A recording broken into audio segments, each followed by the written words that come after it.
Magandang araw po sa lahat, sa ating mga SSS members, lalong-lalo na yung mga SSS members na voluntary at ang kanilang edad ay 55 years old at pataas at nais nilang itaas ang kanilang SSS contribution. Bago po natin umpisahan ito, kailangan po natin malaman kapag ang sinasabi nating SSS contribution, for example, ang inyong contribution bilang isang voluntary member ay 750 pesos.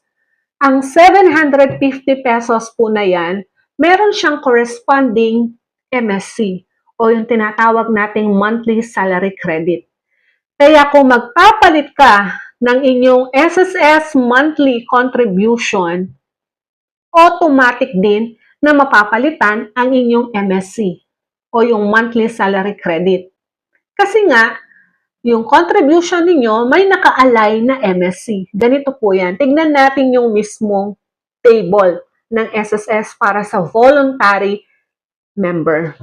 Kung mapapansin po ninyo yung table na ito po yung SSS Table of Contribution effective January 2025. So yan na po dapat ang ginagamit nating SSS Table of Contribution ngayong 2026. At sa last 2025, dapat nakapattern na dyan ang inyong hulog. Ito po yung sinasabi ko. Kung makikita nyo sa taas, meron siyang monthly salary credit. At sa total dito, meron tayong 5,000. Kung titignan natin po yung 5,000 pesos, ang hulog ng miyembro ay dapat 750 total.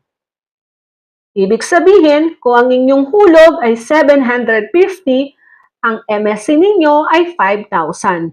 Ngayon naman, kung ang hulog mo ay 825 pesos, so ang magiging monthly salary credit mo ay 5,500. Kaya kung ang monthly salary credit mo ay 5,500, ang magiging hulog mo dapat ay 825. Kaya kung 750 ang hulog mo, ang inyong magiging monthly salary credit ay 5,000. So, yun po. Ngayon, bumalik na po tayo sa rule.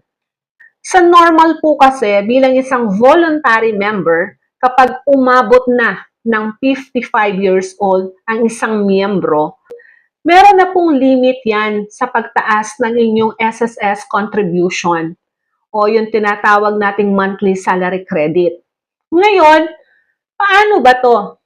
Kapag ang isang miyembro ay 55 years old na at voluntary member, ang normal rule dito